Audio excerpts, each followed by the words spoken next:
Hello दोस्तों, भूतिया कहानी में आपका स्वागत है।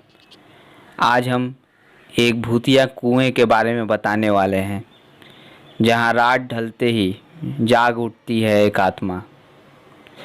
दुनिया के किसी भी कोने में चले जाओ, आपको कुछ ना कुछ अद्भुत और अलौकिक देखने को जरूर मिल जाएगा।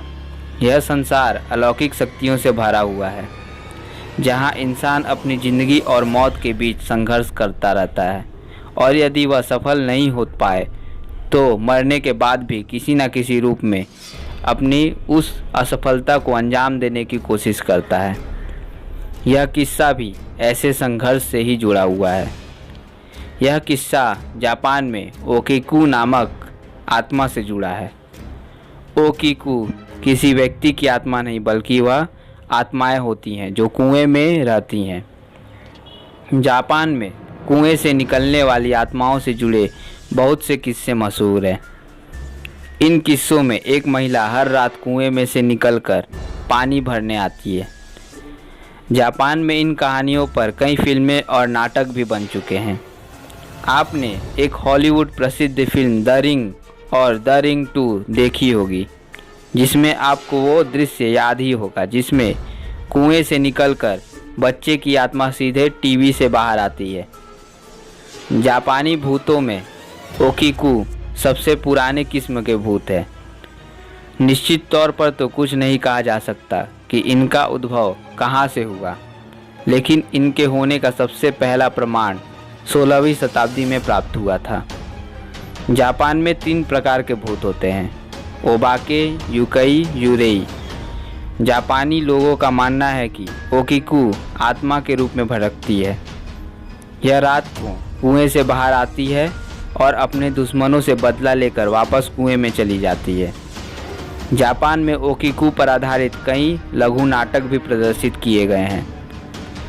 ओकिकू से जुड़ी अधिकांश कहानियां टोक्यो गार्डन में स्थित कनाडियन एम्बेसी परिसर में स्थित कुएं से जुड़ी है। यहाँ तक कि अब इस कुएं को ओकिकू वेल भी कहा जाने लगा है। इस कुएं का पानी कोई नहीं पीता, हालांकि यह बात कोई नहीं जानता कि इन कहानियों के पीछे कितनी सच्चाई है। ओकिकू की पहली कहानी बच्चों साराशिकी जुलाई 1741 में टोयोटाकेका थिएटर में प्रदर्शित की गई थी। इस कहानी में बंचो नामक महिला एक सामुराई के घर नौकरानी थी। सामुराई उस पर प्रेम संबंध बनाने का दबाव डाल रहा था, लेकिन बंचो हर बार इनकार कर देती थी। सामुराई ने क्रोधित होकर उस पर चोरी का इल्ज़ाम लगा दिया और उसके सामने शर्त रखी, या तो उसकी बात मान ले या फिर उसे सबके सामने चोर बना दिया जाएगा। निराश बंचो ने कुएं में कूदकर अपनी जान गंवा दी और वह ओकिकू बन गई। तब से हर रात ओकिकू कुएं से बाहर निकलती है और पूरी रात भटकती है। सुबह की पहली किरण के साथ ही वह वापस कुएं में चली जाती है। यह सिलसिला हर रात चलता है। तो दोस्तों, अगर आप किसी को जीवन भर सताते हैं तो वो मौत के बाद भी आपका पीछा नहीं छोड़ेगा। इसलिए अच्छे कर्म करें, खुद खुश रहें और औरों को भी खुश रखें। तो आपको हमारे वीडियो कैसा लगा हमें कमेंट कर ज़रूर बताइएगा, और हमारे वीडियो को लाइक और शेयर ज़रूर कीजिएगा। और ऐसे ही अलग अलग कहानियाँ सुनने के लिए हमारे चैनल को सब्सक्राइब करना ना भूलिए। धन्यवाद।